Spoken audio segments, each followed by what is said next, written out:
Benjamin Bloom was born February 21, 1913 in Langsford, Pennsylvania.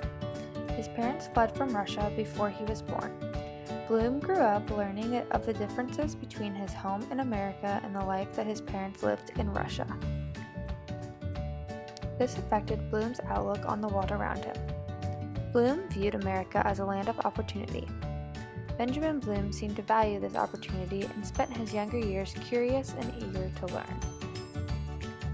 Bloom loved to read and research, which he did in his local library. The librarian in Langsford would allow Bloom to check out books and return them. Bloom would read so quickly that he would be ready to return the books the same day he got them. The librarian was skeptical of this and then made him prove to her that he read them by quizzing him on the books. He read all of them. Benjamin Bloom's father was a tailor and supported the family in this way. In 1929, the stock market crashed, which catapulted America into the Great Depression. This was a time where unemployment was at a high and almost all people experienced a great deal of hardship. Not only did people lose money, but it also affected trade, and other countries were at a loss as well. Bloom still found a way to educate himself, though. Pennsylvania State created Commonwealth campuses to assist those who were unable to afford college due to the Depression. So Bloom attended Penn State and received both his bachelor's and master's degrees there. Along with being an educated man, Benjamin Bloom was also a family man. Bloom was devoted to his wife Sophie, and they had 2 sons together. In college, he was not only successful in the classroom, but he was also very skilled at handball in college, and he was a handball champion. He later taught not only handball, but also ping pong, chess, how to compose and type stories, and how to invent to his 2 sons. Bloom later went on to get his PhD at the University of Chicago. After he graduated, he was a staff member of the Board of Examinations there. He was on the board from 1940 to 1943. In 1943, he became an examiner for the university, a job in which he kept until 1959.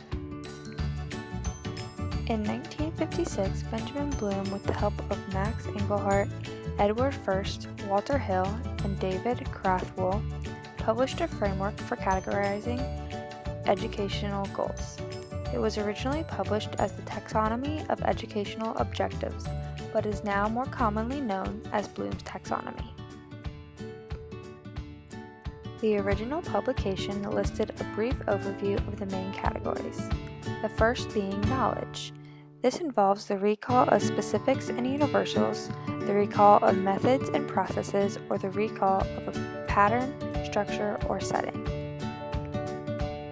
The second being comprehension, which refers to a type of understanding or apprehension such that the individual knows what is being communicated and can make use of the material or idea being communicated without necessarily relating it to another material or seeing its fullest implications.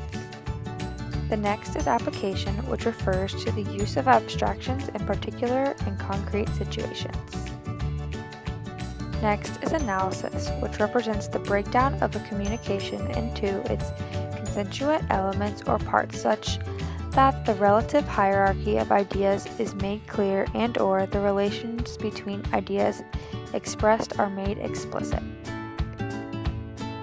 Next is synthesis, which involves the putting together of elements and parts so as to form a whole.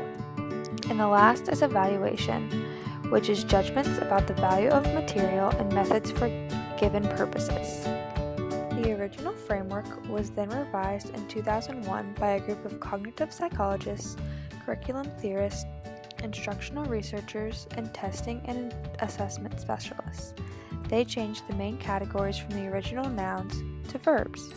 The verbs were said to describe the cognitive processes by which thinkers encounter and work with knowledge. In 2007, Andrew Churches refined Bloom's taxonomy again to reflect technology and 21st century learning. The verbs used today are remember, understand, apply, analyze, evaluate, and create. Bloom's taxonomy is a hierarchy that orders cognitive skills by level.